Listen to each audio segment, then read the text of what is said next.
whatsoever, so they have to stay straight. Okay. So the first thing is they actually have to be able to get up.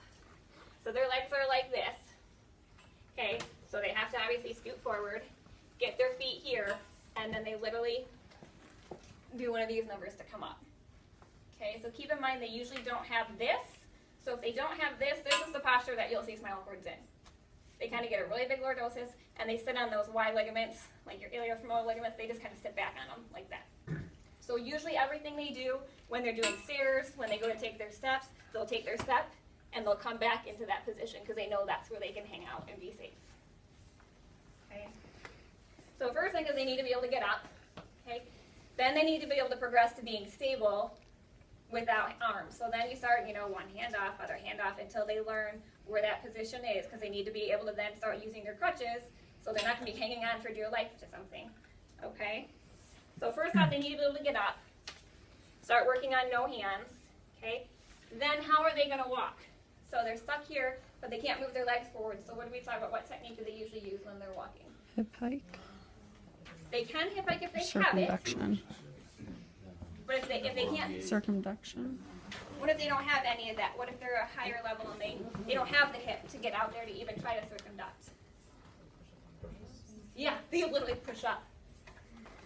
That's how they're going to walk. So they have to be able to do a push-up. Okay? So the next thing you work on with them is them actually being able to push up. So then you'll just work on push-ups and the parallel bars. Okay? Then you'll progress to your push-ups with your swing through and then being able to balance. Okay? They need to be able to back up, so you need to make sure you're doing every direction. So they need to be able to hop forward, okay? And they need to be able to hop backwards and then still balance. Remember, when they're going backwards, when they do this, they have to learn to get back into that posture, otherwise they're gonna jackknife, they're just gonna come forward. Okay? So every time they're taking that movement, they need to get back in that posture where they're stable. If they don't have tricep control, would you still do this and just have their hands backwards, or you're not doing it at all? Yeah.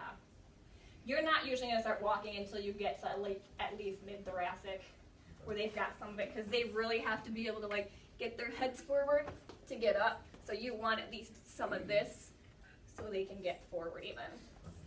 Yeah, I've never seen an actual cervical level be any kind of ambulator. Unless they're incomplete and they somehow have some trunk kicking in. Okay, so those are the first couple of things they need to be able to work on. When you're first working with their spinal cord and you're working on walking and you're doing all that sit to stand, you need to be watching their vitals. You're going to stress them out. You need to be watching heart rate, blood pressure so they don't get orthostatic, okay, respiratory rate. You need to be checking all that stuff when you're first getting them up into standing to work on this.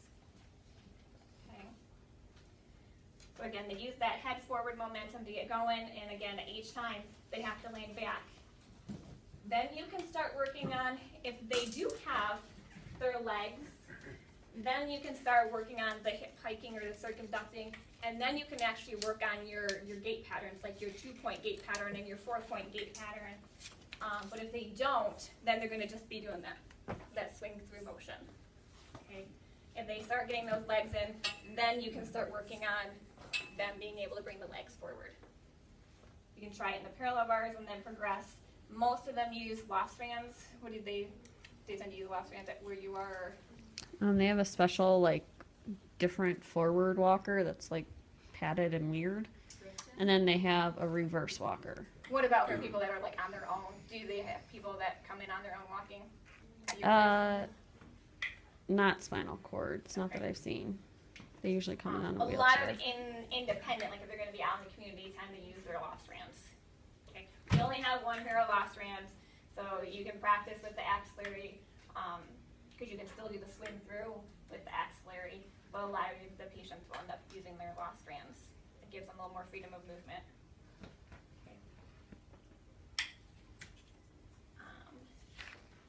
So then, like I said, we talked about being able to get up from here, but then, so eventually you have to progress outside the parallel bars because no one's going to take them home with them unless they have lots of money.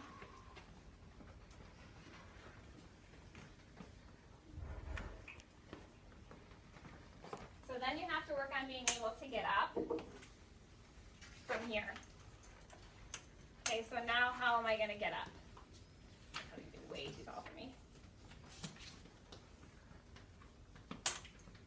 if I have my crutches on and my legs are like this, what are my options? Push hard.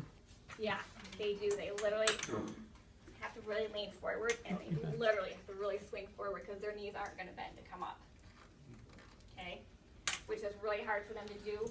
The other option that they will sometimes do is actually rest them back here, and they will stand up, and they'll end up turning around. So they'll get like this.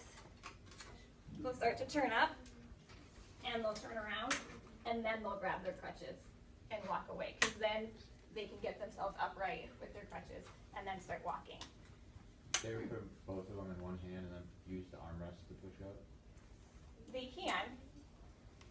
Like, both Yep. of them and then...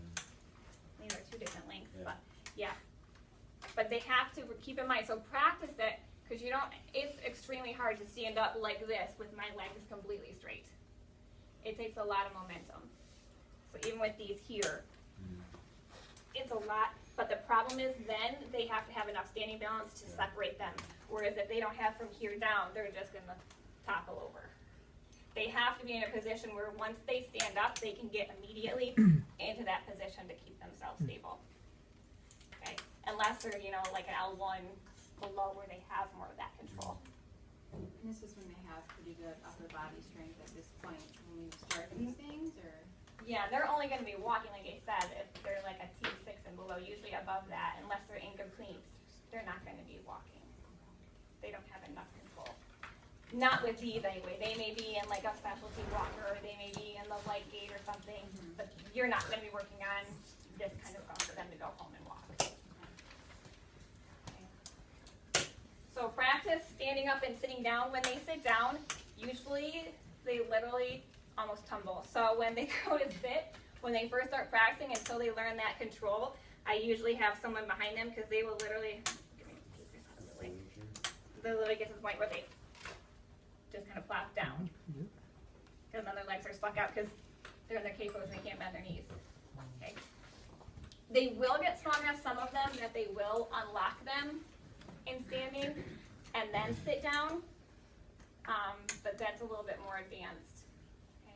Some of them will unlock one side, so they'll unlock one, and then they have the other one to sit down on. Yeah, then they either spin around, or they'll just let go of these.